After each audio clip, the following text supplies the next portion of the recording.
成功这两个字的时候呢，我相信你们每一个人都有不同的定义。但是呢，我们今天要讲的这个成功呢，要从神的角度来看。为什么？因为很多人做事情呢，轰轰烈烈一段时间，但是呢，没有永存的价值，一死了，没有，神不再记忆。那你说我们今天基督徒，我没有事业，我在家里是个煮饭婆，难道你就能够成功吗？所以呢，我希望你能够用成功的定义来看，神要你做什么？为什么你的成功呢？有那个价值。约书亚的成功不在于自己，约书亚的成功是他在于顺服。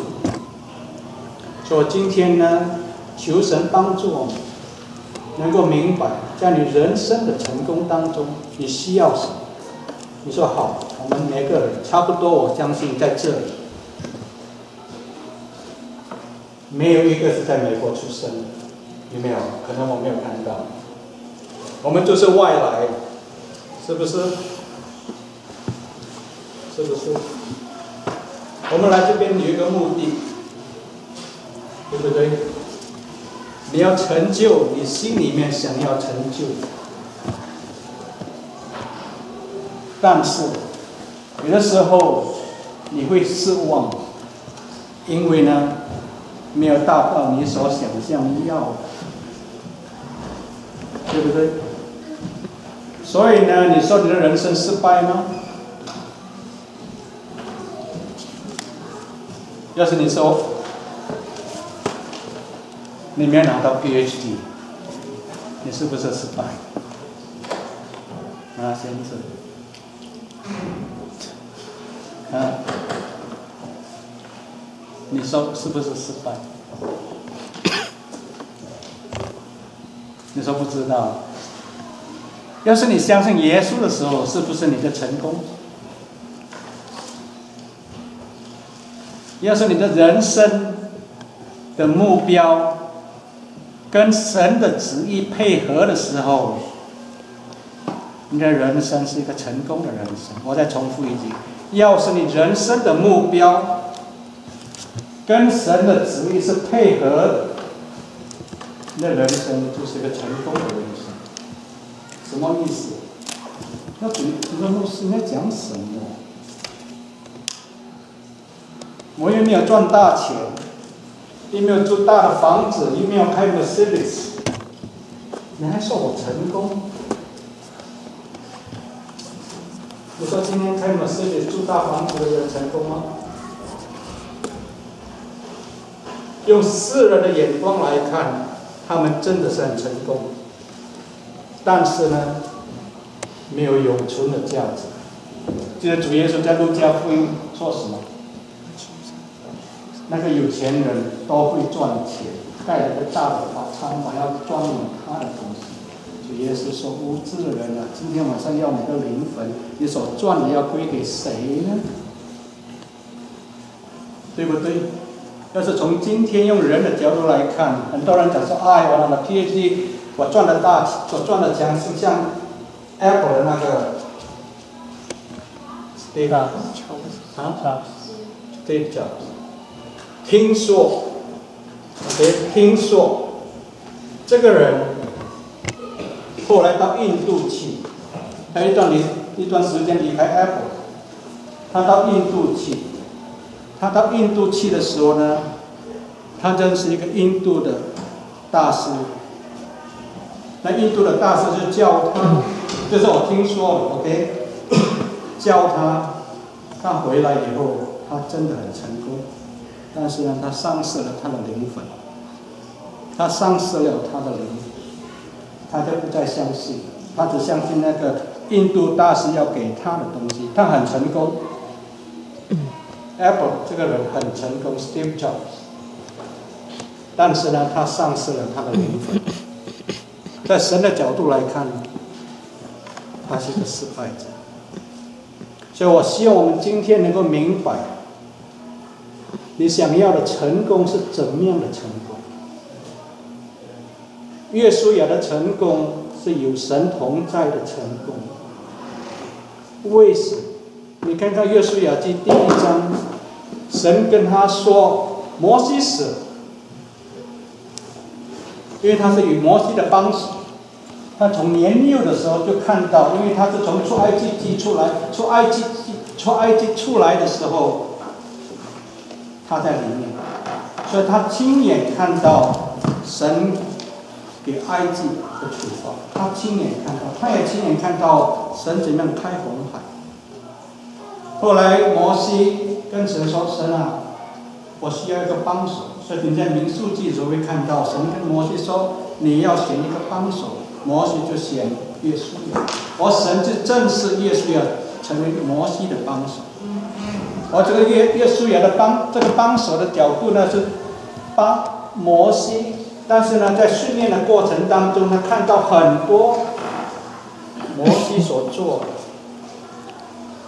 但是呢，后来摩西因为不听神的话，神跟他讲：“你要吩咐磐石出水。”摩西为了百姓很生气，他用杖打那个水出来。但是神跟摩西说：“因为你不听话，你不可以进迦南地。”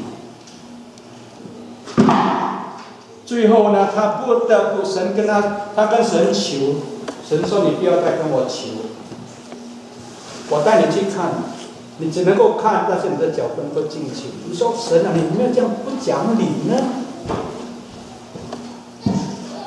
你难道不讲理吗？我只不过生气打那个磐石。神说：“你在你在我百姓面前不尊敬。”所以弟兄姐妹，我们要知道神是谁，我们要认识他，因为神不会因我来把他的标准降低，神永远第一。神的话也是永远立定在天，不能够更改。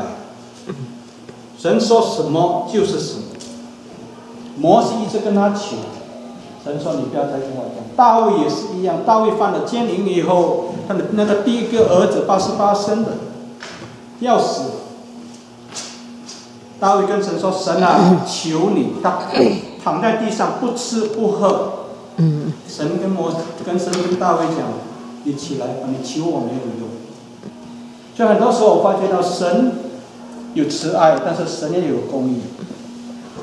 所以我们做他的孩子的时候，要明白一件事情：神从来做事情不含糊，神黑白分明。但是神应许我们：“我与你同在。”所以我们今天需要明白的一件事情：成功是什么？你的成功有没有价值？你的成功有没有在神的永恒里面存在？神会纪念。所以诗篇里面一句话讲说：“神啊，求你坚定我手所做的工，我手所做的工，神啊，求你坚定。”今天呢，神不是要每一个人出来当牧师、当传道人，但是主耶稣说一句话：“你们是世上的光，你们是世上的人。”这个是他的标准。换句话讲说，你的人生要有价值。这个价值在什么呢？我是神的孩子，我是属神的，我让神来使用我，成为光，成为盐。我们都知道，光跟盐是一件很普通的事情，对不对？你最什么时候最需要光？你在太阳底下，你不需要光，对不对？你在黑暗的房间里面，我给你一个手电筒，那个手电筒是你的帮助，那个就是我们要做的。我不会煮菜，但是我知道你们在座很多人很会煮菜。要是你煮菜不放盐的话，好吃不好吃？一点味道都没有，连你的嘴巴都翘起来。弟兄姐妹，主耶稣用的话呢，听起来很普通，但是他的话里面的意思是什么？你是世上的光，你是世上的盐。这两个是我们的身份，是我们的人生。你说我来这边念书了，拿了 PhD， 你要跟神说：“神啊，你帮助我，你要我做什么？你要我做什么？”那 PhD 不是你的目标，爱神跟侍奉神是你的目标。很多人以为讲是，哎呀，我念书好像跟我的人生，其实我常发觉到，我们其实很多时候我们的观念呢放错，其实你的人生的目标呢，是神给你，但是呢，这个目标呢要跟神的旨意配合，你的人生呢才活得有意思，要不然你活得没意思。今天有的人讲说，哎呀，让我赚大钱。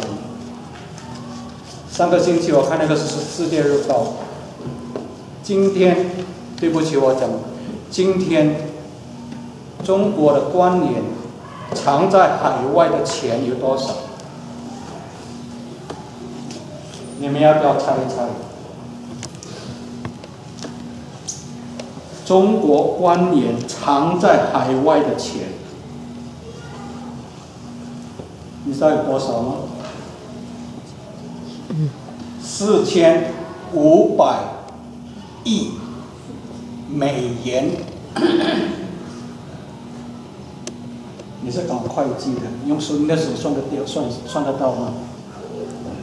连你的脚趾也算不出，对不对？4500亿美元。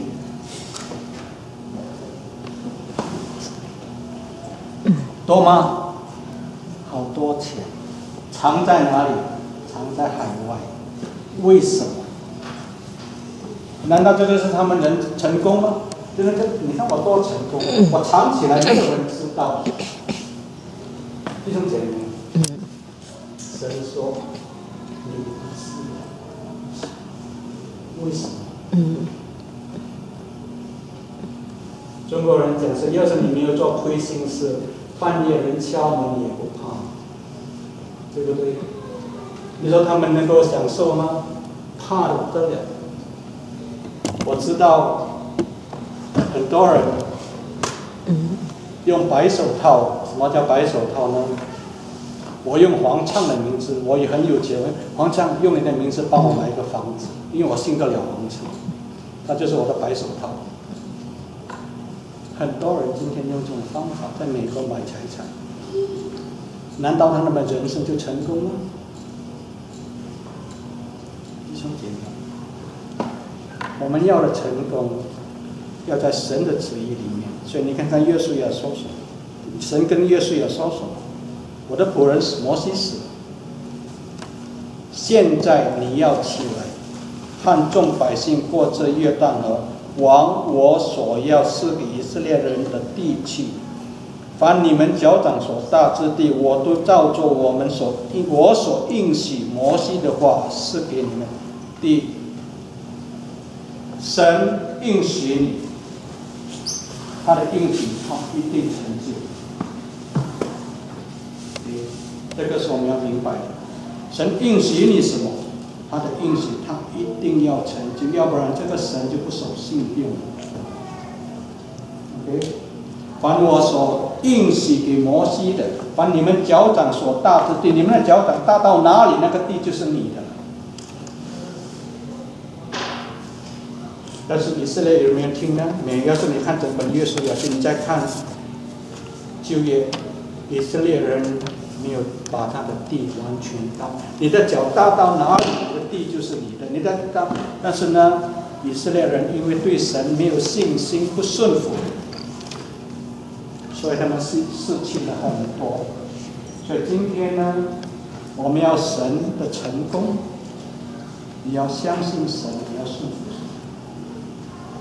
神跟你说什么，你照做，你不要去问他为什么，你问他没有用。很多时候的，哎呀，神为什么？神说，就像我跟一个3岁理科的，爱因斯坦的定律什么最出名？E 等于 mc²。好了，你跟黄畅的女儿讲，你跟你的女儿解释 E 等于 mc²，她说你爸你在说什么？她懂了吗？不懂。同样的，我常常觉得很多时候我们问神的东西，问了神说：“我跟你讲，你懂的吗？” You don't。但是呢，他要你做什么？你相信就够了。哎呀，我相信，我难道是糊里糊涂相信吗？你是不是糊里糊涂相信？不是的。但是为什么很多时候我们常常去怀疑神？我们常怀疑神说的，我们常常跟神挑战。弟兄姐妹，你可以跟神挑战，你可以问神，但是你的态度呢，要很谦卑。神，我不懂，我要问你，但是我不是要违背你，我要知道，那个是正确的态度。我们每一个人有怀疑的时候，约书亚也有。OK， 约书亚在约书亚记，他第一个打赢耶利哥城的时候，他第一件事他要做的是，神跟他讲，你要过约旦河。约书亚说：“哎呀，没有桥怎么样过啊？等我盖了桥吧。”神说什么？你叫祭司抬着约柜把脚踏在河里面，河就分开。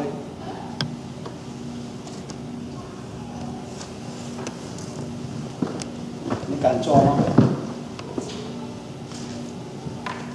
你敢做吗？神说你要叫祭司抬着那个约柜把脚踏在约旦河里面，约旦河就分开，你们就可以走过。弟兄姐妹，约书亚记这个时候，以色列百姓有多少人？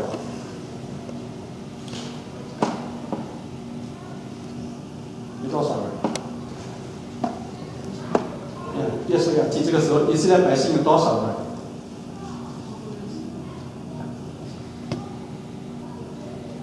是要给一个数目。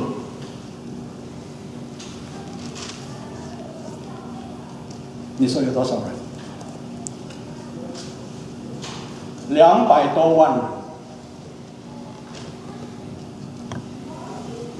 这时候的约书亚记的以色列百姓有200多万人。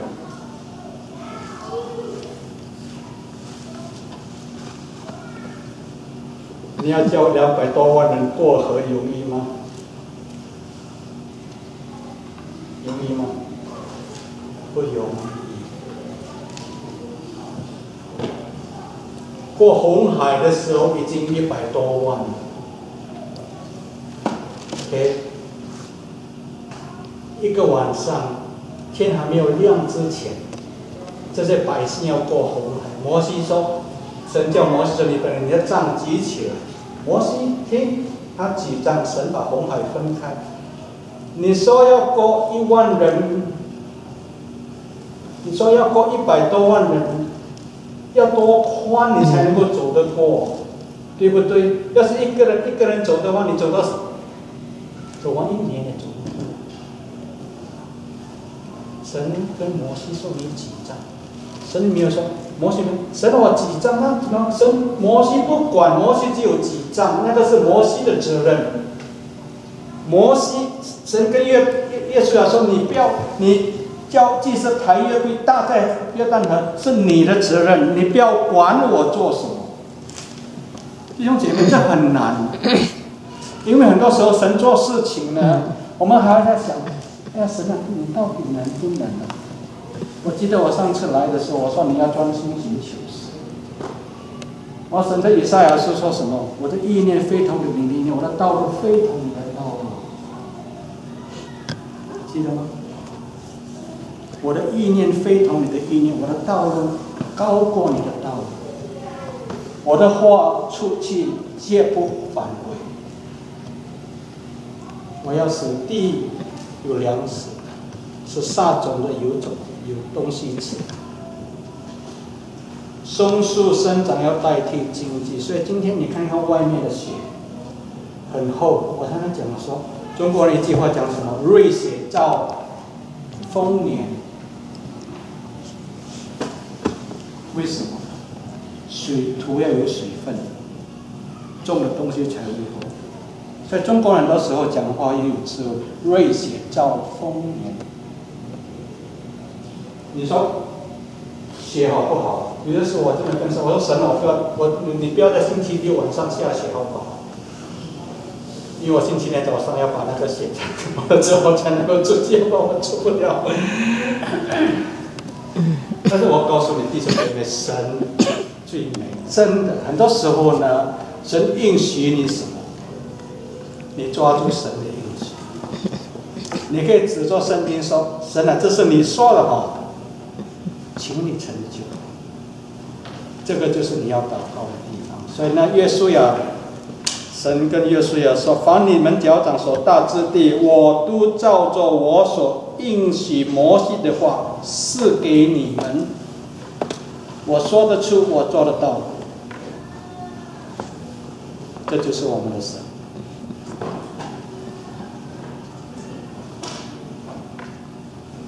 第5节，你平生的日子，必无一人能在你面前站立得住。我怎样与摩西同在，我也必照样与你同在。我必不撇下你，也不丢弃。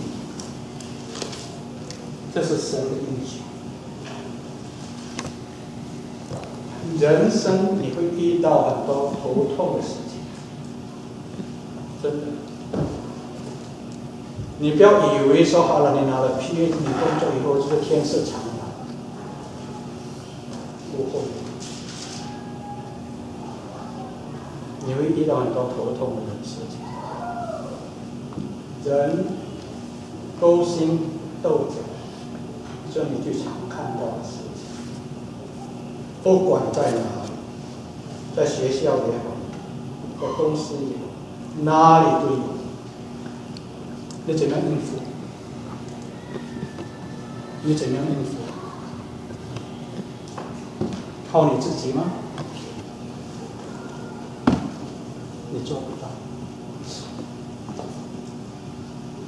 你要做什么？神让你帮助，我需要。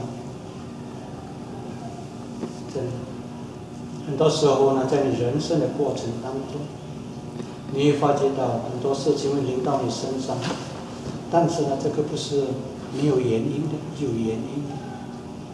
神要训练你，神要装备。所以神跟摩西说：“我把他们带出来，我要在旷野里面试验他们对我的信心。”很多时候我们人生会遇到旷野，我们会遇到沙漠，但是呢，这并不是不好。主耶稣从约旦河受洗上来的时候，要是你看圣经，你把他带到旷野去，他刚刚受洗，施洗约翰看到圣灵降临在他身上，但是下一句呢，就想圣灵催耶稣到旷野，他禁食40昼夜，他知道他要遇到的事情是一个考验。我们每一个人都要受到考验。Peter， 要是你教书不用考试的话，好不好？好不好？你不要paper，我全部给你们通过，你要不要？你要为什么？为什么？你们以后有教书的，你们跟学生，你上我这堂课不用考试，全部记一个。我们为什么要考试？为什么？为什么你要经过考验？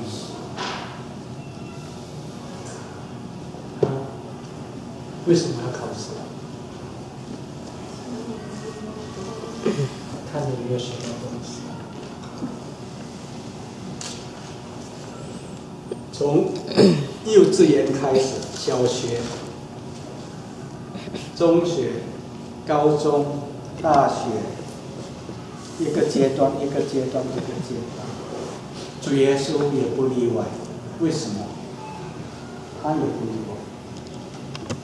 他40昼夜在旷野里面没有吃，禁食祷告。后来呢，魔鬼就出现了，魔鬼要考验耶稣。那时候主耶稣很饿，你在饿的时候呢，你就想吃东西。魔鬼跟耶稣说：“你吩咐把石头变成面包。”耶稣能不能呢？他能不能呢？他能。但是耶稣说：“人活着不是单靠神，而是靠神口里所出的一切话语。”弟兄姐妹，这句话我们需要去思想。人活着不是单靠是那个单要注意，不是单靠是，你还是要靠神口里所出的一切。好了，第一关过了，第二关做什么？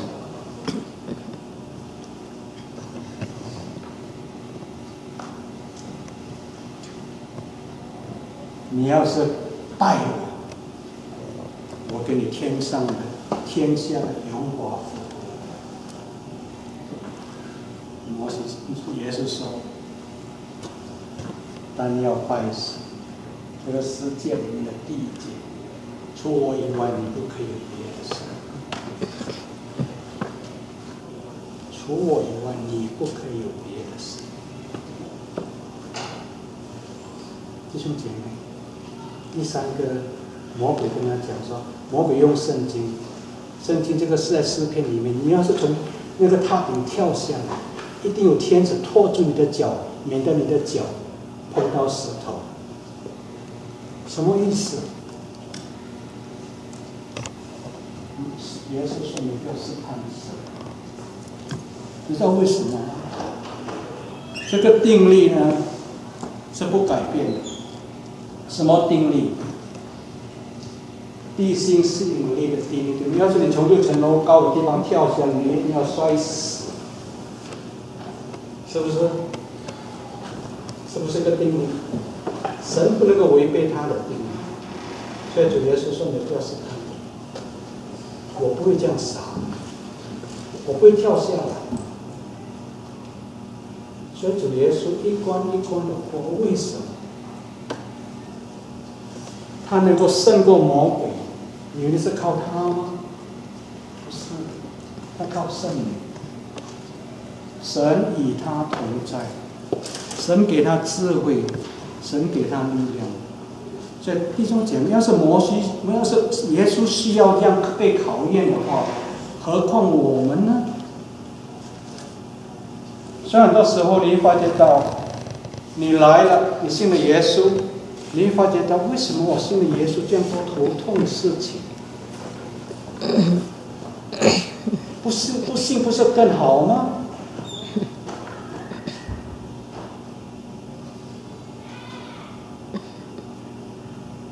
为什么？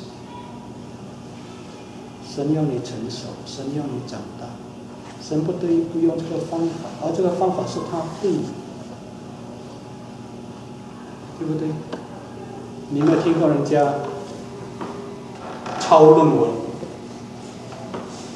有没有？我相信别人知道我在讲什么。USC，OK， 南加州大学，很多印尼来的学生，很多从印尼来的学生，因为他这个学校有一个 trustee。这个 trustee 的是李文正，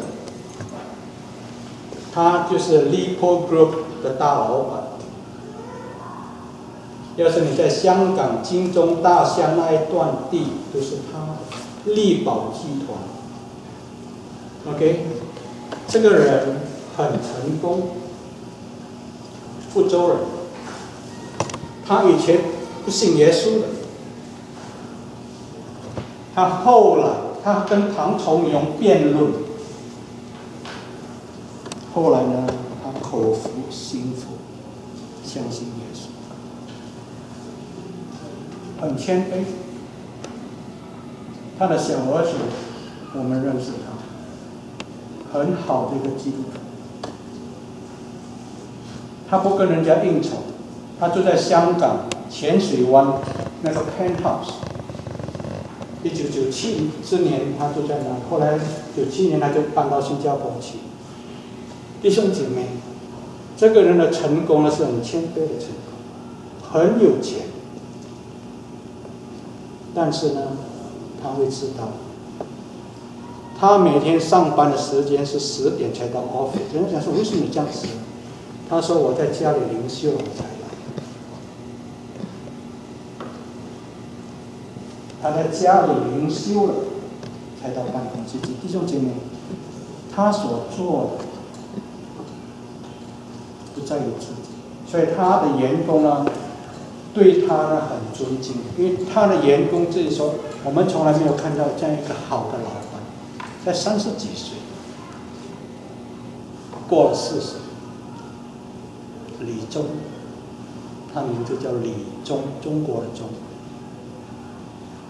Steven， 虽然他发觉到，我常常发觉到，在神里面的成功呢，是一个很谦卑的、不嚣张的、很安静的，没有跟人家比的。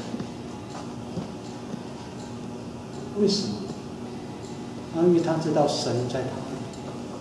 所以弟兄姐妹，有神同在的成功呢，那个才有价值，才有永恒的价值。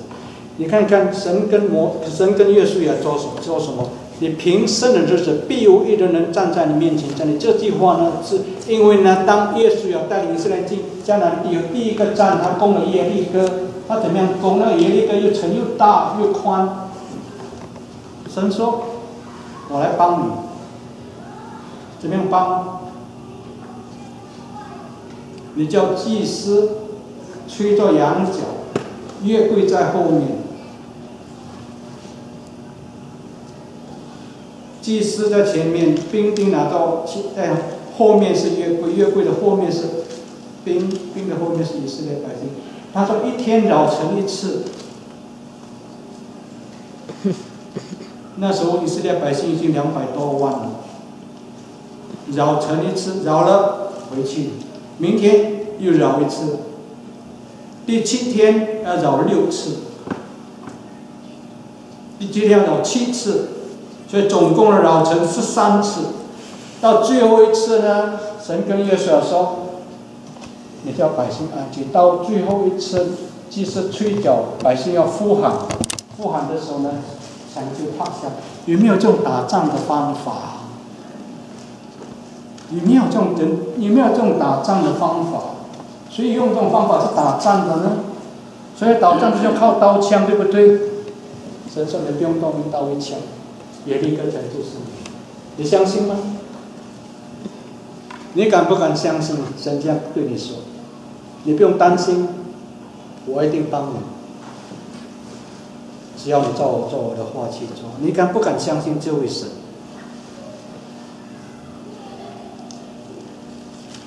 你安静等候。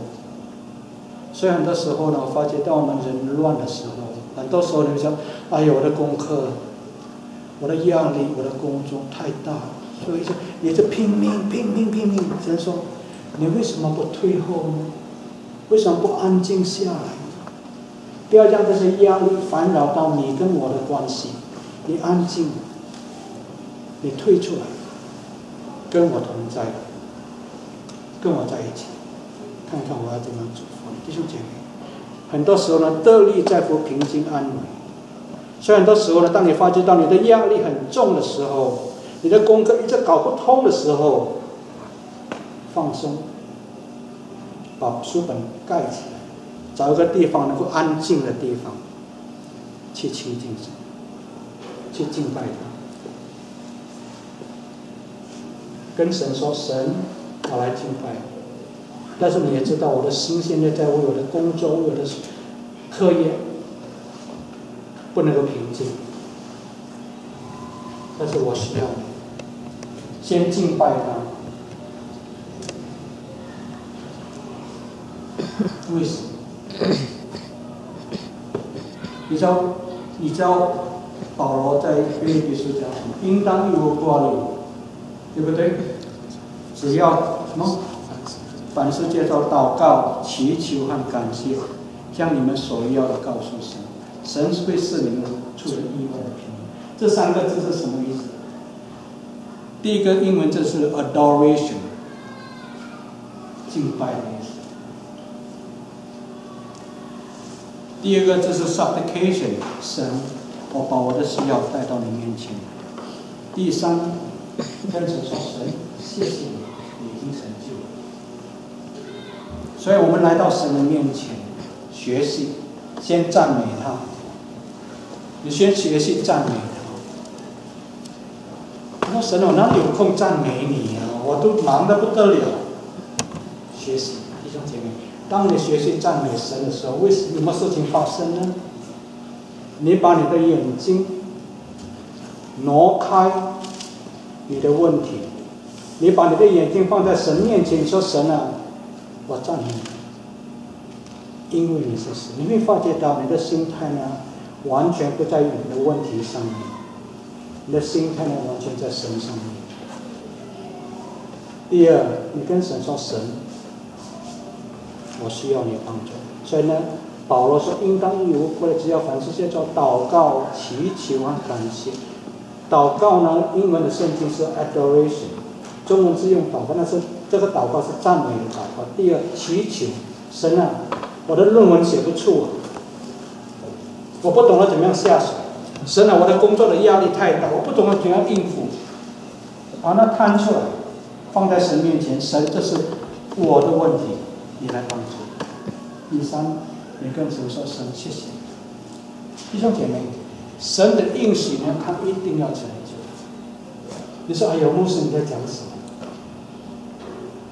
你试试看。你意思要是靠自己呢，你会觉得你越靠呢越不能。所以呢，神跟约书亚说，你当刚强壮胆，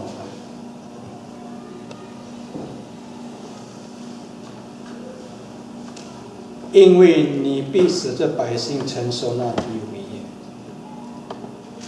这个是个 promise。耶稣都还没有走进去，耶稣还在约旦河的这一边，但是神已经跟他讲说，你一定会带他们进去。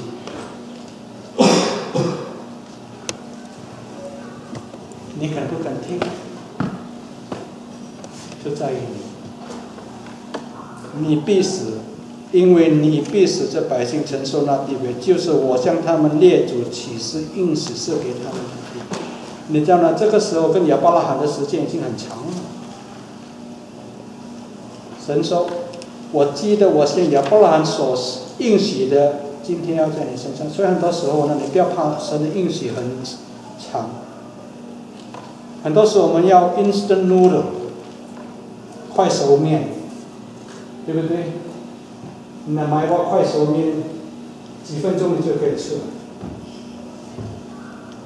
2分钟、3分钟，对不对？用个滚滚的水烫进去，盖起来，2分钟就可以吃了，对不对？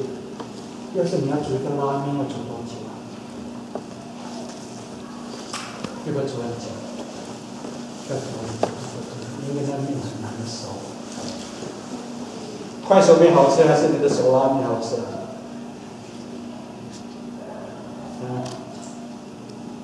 弟兄姐妹，很多时候神让你等候，不是没有原因，不是没有原因。很多时候我们怕等，我们希望我现在就要，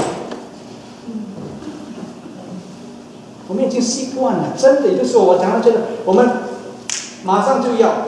你叫我等，我不要等，我没有耐心等，我要马上。弟兄姐妹，神不是这样的，神会叫你等，但是神叫你等的原因，让你对他的信心呢越来越强，越来越渴望神了。我没有你，我不行。好了，第7节，同样的2个字又在出现，只要刚强。前面第6节讲你要刚强壮胆，第7节只要刚强大大壮胆，神把那个字拆开了。但是呢，有一个条件，谨守遵行我仆人摩西所吩咐你的一切律法，不可偏离左右，使你无论往哪里去都可以顺利。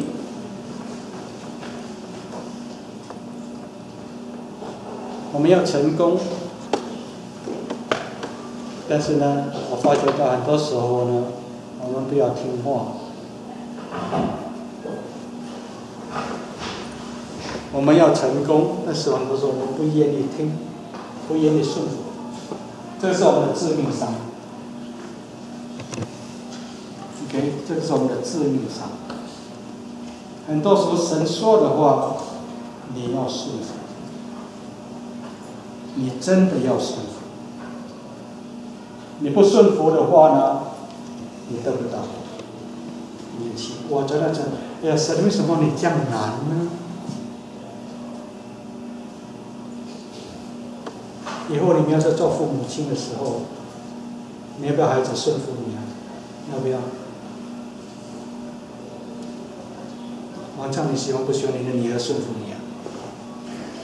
不喜欢啊？你要不要你女儿顺服你啊？也是很难 ，exactly right， 因为我们是人。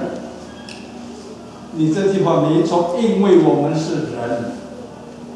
真的，弟兄姐妹，我们不管多大的年纪，只要是你是人，你总有一个违背的心。真的，你不是天生就顺服的，你不会天生就顺服的。你试试看，你的孩子。我的孙女，我的儿子的老二，他的爸爸说什么？他说这个小女孩子很会讲骗话。Megan， 我的儿子的第二，他说啊，你讲，他说 I don't know， 我没有教他的，他就是这样天生就会讲骗话的。你会不会叫你的孩子讲骗话？会不会？你会不会？天生的。但是我发觉到有的母亲会叫孩子讲骗话，人家打电话来，你妈在吗？他说妈不在，妈不在。有的时候我跟你说，我很想跟妈妈，我还是想跟那个妈妈，你是不是在叫孩子讲骗话？是的，对不对？妈妈在吗？这样姐妹，人性真的，所以很多为什么我讲呢？这个是个恩典，能够得救是个恩典，不是说你会，不是你能。你跟神说，神，这个是你给我的恩典，我才能够相信你，要不然我不能够相信你，要不然我不能够顺服你，因为我们的天性是违背神。从亚当到夏娃，从亚当夏到我们现在，我们就是违背了神，因为这个天性就是生在我们里面的。所以主耶稣来的时候，他把它完全的改变，因为主耶稣的顺服，我才能够得救。弟兄姐妹，为什么？常常我说我不能够忘记耶稣，就是这个原因，因为他的顺服，我才能够得救。亚当的不顺服，将人类掉在罪里面；主耶稣的顺服，将人从罪里面被拯救出来。这个是一个很浅白的道理，也是很深奥的道理。所以为什么我说你要信耶稣，就是这个原因。好了。神跟耶稣也说，这一切的话你不可以偏离走远，你无论往哪儿去都可以顺利。这个顺利呢，不像我们讲，这个顺利不是说没有困难，这个顺利是你有困难，我会帮助你走过这个困难。所以很多时候你遇到困难的时候，你可以跟神说：神，我知道你有方法，你爱的帮我。带我走过这个困难，或者是你把这个困难挪开，你要跟神说。有时候神说我不挪开，但是呢我帮助你走过。有时候神会把那困难挪开，让你走过去。所以你会跟神说：神，我不知道这个困难，但是我知道你会做什么。所以呢，你看看第8节。这律法书不可离开你的口，总要昼夜思想，好使你谨守遵行这书上所写的一切，如此你的道路就可以亨通，凡事顺利。弟兄姐妹，有神同在的成功是离不开神的话语。离不开神的话。真的，有的时候我发现到太难了。我上个次来的时候，我说你要专心寻求神，寻求神，寻求神的话。所以弟兄姐妹，你要是神的孩子，跟神说：“神，让我能够把这本书看完。”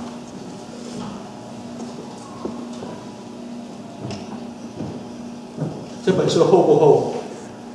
一点都不厚。你考 PhD 的书厚不厚？比这个还厚，对不对？啊？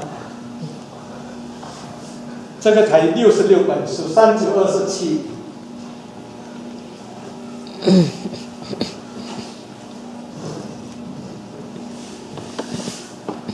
我今天早上在讲圣经的时候，我叫他们开提摩太前书。这个的人呢，不懂要从哪里翻起，因为我在台上看得清清楚楚。所以我讲一句话，我希望说，你要是学生的话，你是老师，当你跟功课的，你需要他们听吗？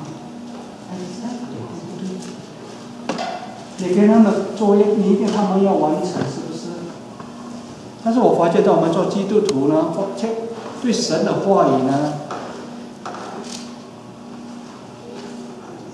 不重视。所以很多时候呢，刚才黄唱在找约书亚记的时候，为什么黄唱要报页数出来呢？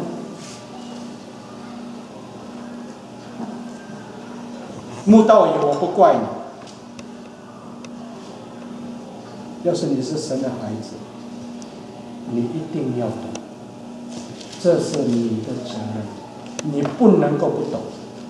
所以很多时候呢，我发觉我们基督徒却不懂得怎么样翻圣经。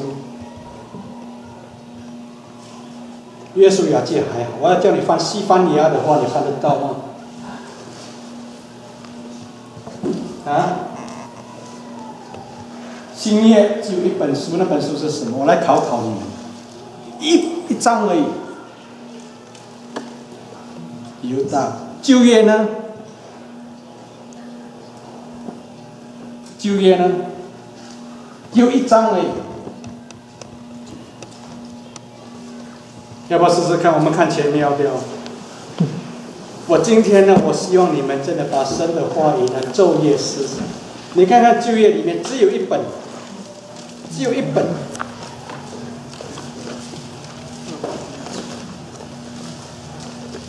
谁能够告诉我？啊？俄巴底亚，只有一章而已，容易找吗？你告诉我第几页？我跟你讲，有的时候呢，我要翻俄巴底亚书，我因为那个纸太薄了，有的时候我翻过。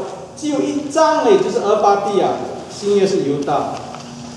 弟兄姐妹，神的话呢，是我们脚前的灯，我们路上的光。你的成功呢，不要像世人所说的成功，你的成功要在神里面有价值，那才算是成功。因为呢，你的工作可以永恒的留下去。所以呢，神跟约书亚，这律法书不可离开你的，总要昼夜思想，好使你谨守遵行这书上所写的一切，如此你的道路就可以亨通，凡事顺利。神没有说你没有遇到困难，他说你可以亨通，什么意思？你能够安静，我要上尊。所以弟兄姐妹，神的话呢，真的宝贵。但是呢，我在整理，我可以讲到我的口水都干了。你需要做什么？中国人有一句话讲：“万里路始于什么？出于行。” You got to take the first step.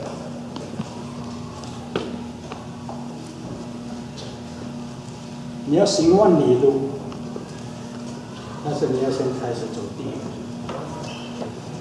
你不走出第一步呢，你没有办法。你走完第一步，你要走第二步，这个就是恒心。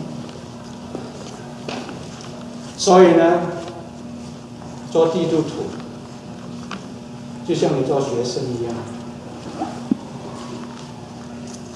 学不完。所以呢，跟神说，神啊，坦白的说，神啊，我对你的话没有回报。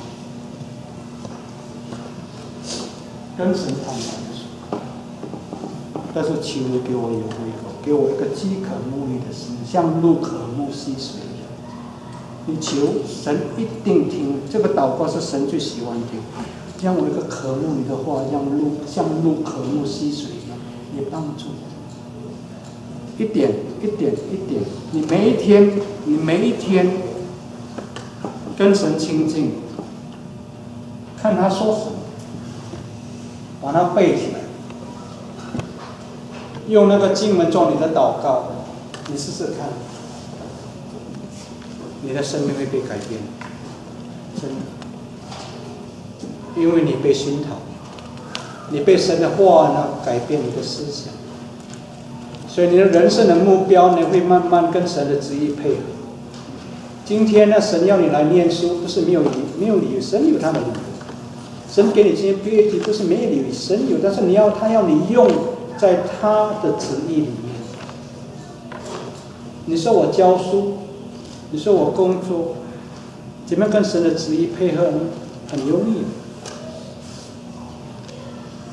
神说我祝福你，你要使别人得祝福，所以你是世上的光，你是世上的盐，这个就是你的 mission。你是世上的光，你是世上的盐，你在哪里都可以做光，你在哪里都是盐，对不对？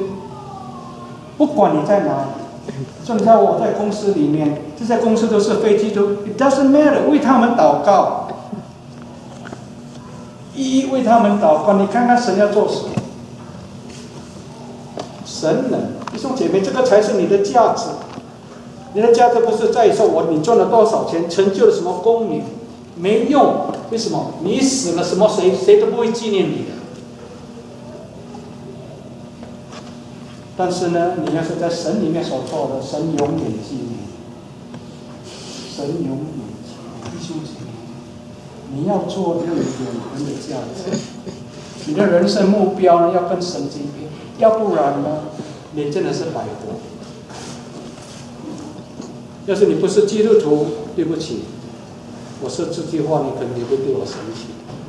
要是你是神的孩子，我说这句话的时候呢，你心里面要预备神啊，我求你帮助，因为这个是神要你做的。所以主耶稣来到世上的时候，他最后要上十字架的时候，主耶稣在约翰福音16章，神啊，你怎么样差遣我，我也怎么样差遣他。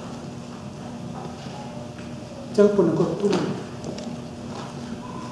你怎么样差遣我怎么样差遣？你所教我的，我已经教给他们，我现在还要差遣他们出去。弟兄姐妹，这个就是我们的价值。你说我在家里炒菜看孩子，难道就没有价值吗？你说我没有在公司上班，我又不是像耶稣也要搞一个轰轰烈烈的事情。神说，你的价值在哪里？我知道，你不用担心。所以很多弟兄姐妹，你不要小看神给你可能不像耶稣也这样干轰轰烈烈的事情，你可能是一个很安静的，但是神说，够了，我就是需要这种人，安安静静的，用祷告的心。所以今天很多人看成功，用属世的方法来看成功，没用，没用。我真的看过他们，你说王牧师你在讲什么？没用，弟兄姊妹。我可以举很多例子，王永庆很有钱，对不对？有价值吗？没价值。他几个老婆？4个，对不对？他死了以后怎么样？争财产，有意思吗？同父异母，好了，澳门的赌王，合的，有意思吗？我用中国人，李嘉诚有几个老婆？有意思吗？没意思，弟兄姐妹。你今天不要用世人的方法去看成功，没意思。同父异母的人，姓何的还没有死哎，他们的孩子已经在吵架了，对不对？是不是？已经在吵了，是不是？要看何先生，你要排队，你来我就要躲开。大了排，2的排，3的排，4的排，每个人的时间都不一样，可怜吗？你说好玩吗？你说这个人有没有意思？要来看你，你已经生病快要死了，但是你看，大的来我，2的就要躲开，为什么？弟兄姐妹，很多时候我发觉到，我们人要懂得从神的角度来看你的生命，你会发觉到，你的生命呢也是丰盛，不是没有价值的，是很丰盛，因为神给你的跟别人的不一样，不要去比较。所以很多时候人家讲说 I want to have a career life， I said what for? So that I can prove myself. I said prove what? 所以有人跟我讲，我读了大学，我在家里当煮饭佛。我说 so what？ 我多么浪费？我说浪费吗？很多人拿了 PhD 没有工作，在家里当煮饭佛，你要不要？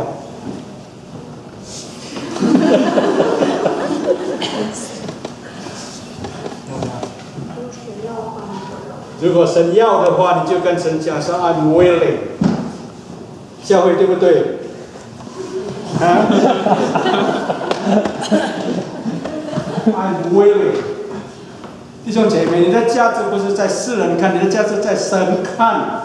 那个我们要明白，很多时候很多都不服。像我的女儿念了大学，生了4个孩子，她后来明白了，不要上班，在家里照顾4个。我说你不怕吗？我怕什么？你没有钱 ，so what？ 弟兄姐妹，成功要用神的态度来，不要以为讲说我一定要出去外面干什么一大番事。No， 神要你的成功是他给你的，像神给约书亚的成功是神要约书亚带领以色列百姓进迦南地，这个是他的 mission。我们今天每一个人都有每一个人，但是有一个目的就是神啊，我愿你帮助我成为别人的主，我求你帮助我能够告诉别人你的福音，对不对？是不是？你需要不需要做全职传道的？需要。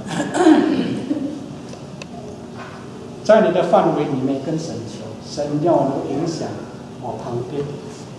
好了，你看第9节，我岂没有吩咐你吗？你当刚强壮胆，不要惧怕，也不要惊惶，因为你无论往哪里去，耶和华你的神必与你同在。弟兄姐妹，这句话多美啊！我当这神啊，你跟约书亚讲的话，求你帮助我，我跟你同在，你不用怕。你会怕，遇到困难的时候你会怕的，弟兄姐妹，坦白的讲，你大学毕业后，你毕业去哪了还找不到工作，你会怕吗？会的，你会怕。你还没有遇到，你说我当然不怕。当你遇到的时候，你才看你怕不怕。真的你会怕，为什么？这个是个现实，对不对？要是你跟你打电话回去跟你老爸，爸，我还找不到工作，你老爸会怎么讲？啊？你毕业你还找不到工作？但是你告诉他你信了耶稣，他说什么？就叫你去信，对不对？弟兄姐妹，这个是个现实。你找不到工作，你家人为什么开始怀疑了？哇，别人孩子就说马上找到工作，你还找不到工作，所以弟兄姐妹，很多时候我们会怕的，我们会惊慌。不要以为约书亚带领200多万百姓，200多万以色列人进迦南，但是这样容易不容易？你很会煮菜，要是今天晚上叫你煮1000人，能够不能够？不能够。要准备100个人的事物容易吗？也不容易。耶稣也要准备200多万人的东西，容易吗？不容易。但是这个责任已经交托给他了。那耶稣也要该怎样做呢？靠自己吗？你做不到，他只有靠神。他只有靠神。真的，弟兄姐妹，你不要靠自己，你要靠神。我求你帮助。你知道我会怕，我承认我会怕，但是呢，我怕的时候，我要相信你。When I am afraid, I will trust in you. 你怀疑的时候，你到神面前说：“神，我有怀疑，你帮助我克服我的怀疑。”弟兄姐妹，很多时候呢，我们没有遇到困难的时候，我们很多时候觉得很轻松，这是人性。当你遇到困难，真正的困难的时候，你才会发觉到，神啊，除你以外，我没有别神可以帮助。抓住神的应许，像耶稣一样，抓住神，你说什么我就相信什么，你叫我做什么我就做什么，这个就是顺服。所以耶稣雅记呢，整本书呢是关于顺服，是关于顺服。好了，约书亚记的最后2章，我们今天来看，就作为我的结束。约书亚记最后2章23跟24，这2章呢，前面的是约书亚写，这后面2章呢，不是约书亚的手笔，是菲尼哈，因为菲尼哈是跟约书亚同工，所以这2章呢是菲尼哈所写的。约书亚记23章1节经文，就像让临别。约书亚知道他在世的日子不久了，就临别增年，就是我要告诉你这件事情。他告诉以色列百姓什么呢？23章是3节，没有23章是1节。我们一起来念好不好？有没有？从第10节开始。你们一人必须感谢，因耶和华你们的神照他所应许的为你们征战。第1节，你们要分外谨慎，爱耶和华你们的神。那耶稣也没有看到他的成就，耶稣要看到什么？耶稣要跟以色列百姓说：你们要爱神，因为他是为你们征战，不是你们征，是他替你征战。你们一个人能够感谢你，是因为神给你力量。你要爱神。你要爱神，弟兄姐妹，你要爱神，跟神求，神叫我能够爱你，从心灵的深处，我爱你，不要怕。你说我的爱 not perfect， 不要怕，神知道，叫你跟神说：神啊，我爱你，够了，让神去决定，不用你去担心。你会说：哎呀，神我还不够，神的，不要管。只要你的心，我就知道了。还有24章15节，第14节，我们一起来念好不好？24章14节。现在你们要敬畏耶和华，诚心实意的侍奉他，将你们列祖在大河那边和在埃及所侍奉的神除掉，去侍奉耶和华。若是你们以侍奉耶和华与不好，因着就可以选择所要侍奉。是你们列祖在大河那边所侍奉的神呢？是你们所住这地的亚摩利人的神呢？至于我和我家，我们必定侍奉耶和华。把这两句话要爱神。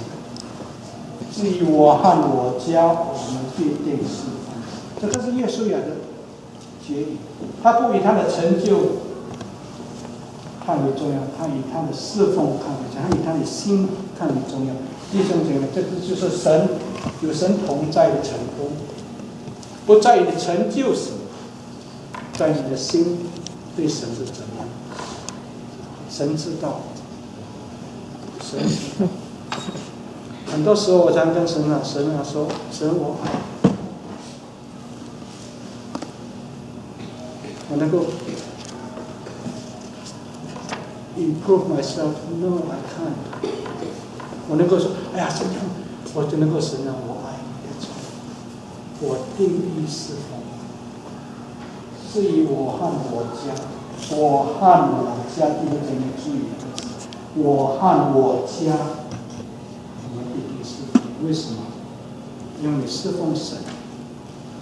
要是你已经有家庭了，你要把孩子带到神面前。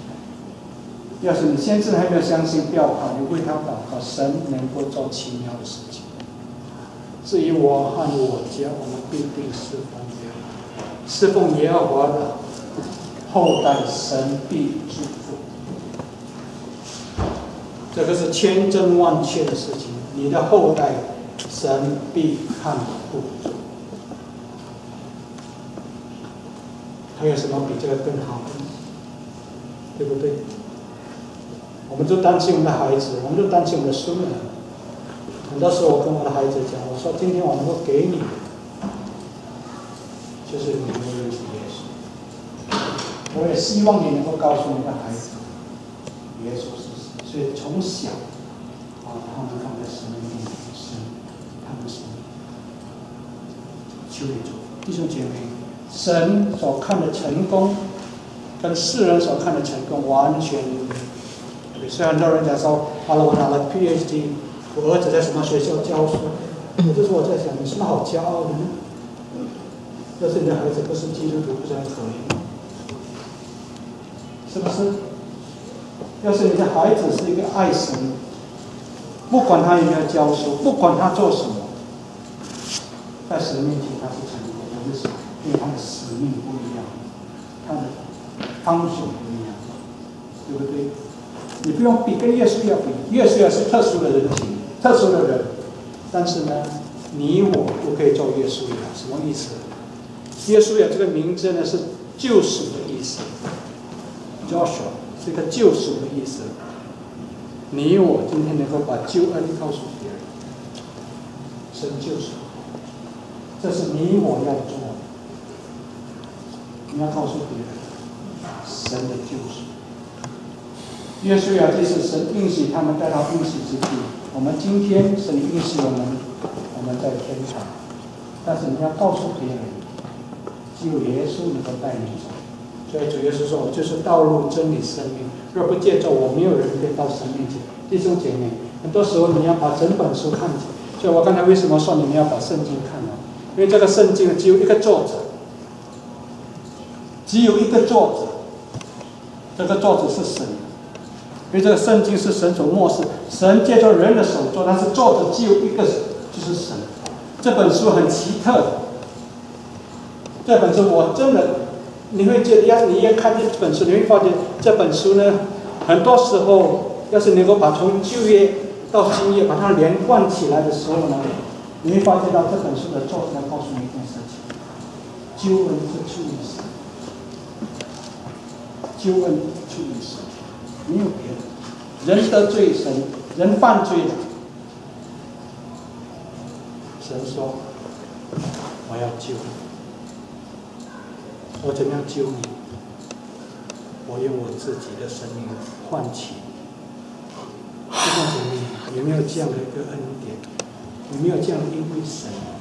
你犯罪了，神说你不要，你还不了，我把我的儿子给你，让他代替。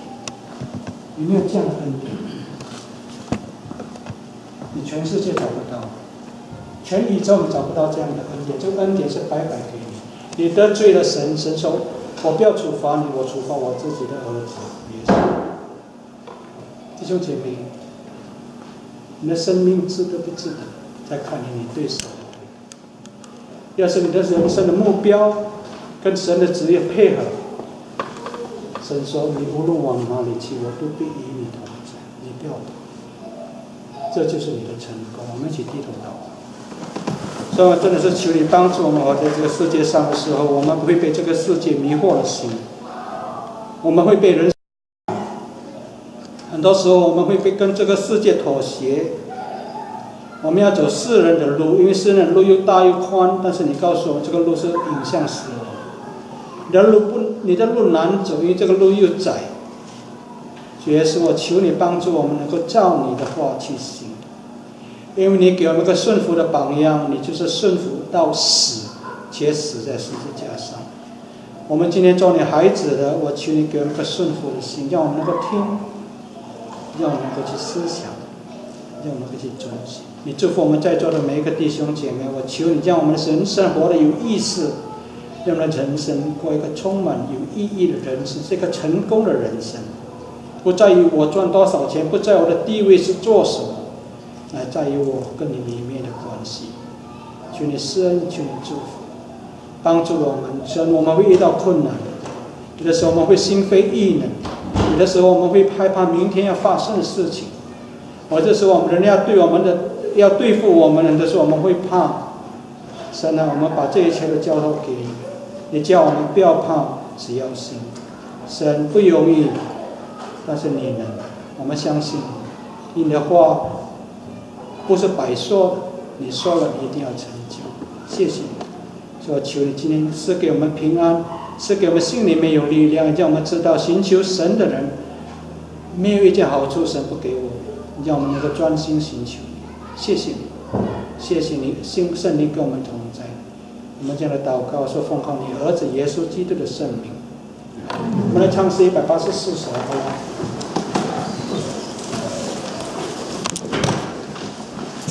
我们先唱184，然后我们再唱183，因为这两首诗歌呢，我要把它混在一起，让我们知道，很多时候在你生命上所发生的事情，他说：“哎呀，为什么？”其实我告诉你，神已经知道，但是神要训练你，神要帮助你承受，神要让你更壮。所以很多时候呢，不要把苦难当成是一个不好的，把苦难当成是神要祝福你的方法。神是个化妆的祝福。很多时候我们要把苦难推开，但是神说你不要推开，这是我的旨意。所以我们先唱184首，我不知道明天将如何。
你不知道明天，但是我知道，神让你长够安静，享受神给你的安静，享受神给你的平安。很多时候我发现我们烦的时候，你就失去力量。